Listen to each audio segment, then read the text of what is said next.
All right, Thursday, June the 5th. Yeah, you bet. And it's strangely, a racing day. A racing day. Yeah, usually horse racing racing, during yeah, weekday yeah. will be on the Wednesday. Of course. Normally. Yeah. But yesterday, because of the gathering in Victoria Park. Oh, they put it off for that? So they postponed it to Thursday. Sage. How considerate. Yeah, and of course, I mean, it will be a traffic nightmare. Yeah, of course. If you have the racing events and the Remembrance event on the same day. And the June 4th, yeah. All right. Well, But today, all cleared. Yeah, all clear, back to business. What happened to the political world? Well, today they're going to be having the second big discussion, the second big committee meeting about the establishment of the new Technology Bureau. And I mean, you know that old expression, politics makes for strange bedfellows. And you definitely see it in the debate in LegCo on the establishment of this Technology Bureau. Charles Mok is the champion of this. He has been after this for years. He is keen. It's in the budget this year. It's in the policy address. It's gonna happen for him. He's just so up for it.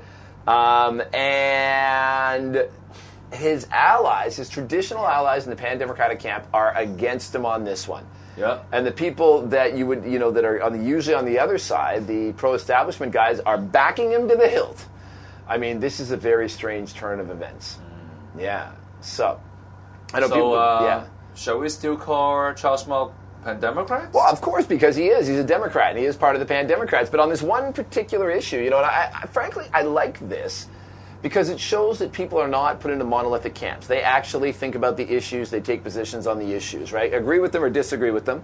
The BPA... And, people on that side, they're like, yes, they think that we should have a technology bureau and elevate the level of the tech industry in Hong Kong. Yep. Fine. And so they're with Charles Mok on that one. The pan-Democrats say this is just another big boondoggle for the government. They're going to waste the money. They can't be trusted with it. I don't think the Democrats is making sense this time. Seriously. Well, I think they should. Yeah.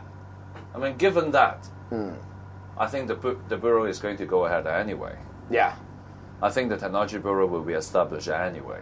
Yeah. Any wise politician should just go and grab this low-hanging fruit. Yeah, and get what they can out of it. So that not only Charles Mok and the establishment camp can say this is part of their work. Something we accomplished. Something we can establish across the floor and shake hands with the other side for the benefits of the entire Hong Kong. I mean, this should be the message, to show some quote-unquote bipartisanship. Of course, we don't have partisan politics here, but it's time to show that you are not only pan-Democrats, but you can pan...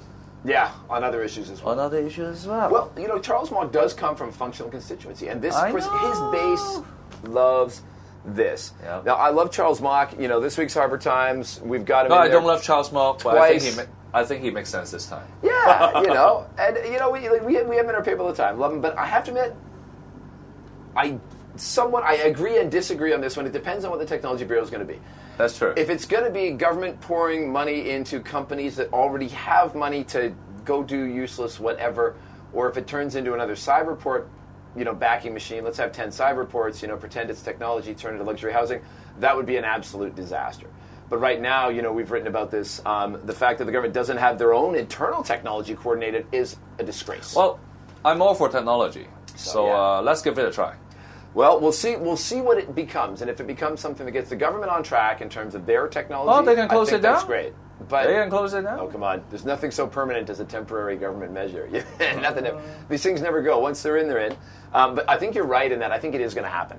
I think Charles Mok is finally going to get his day. Although we have to remember he got shut down last time. He thought he was going to get it, and the filibuster killed it.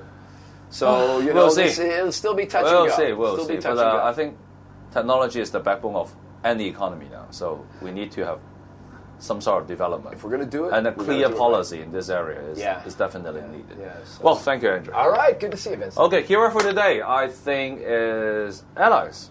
Allies. Okay, very good. Find your right allies. Absolutely.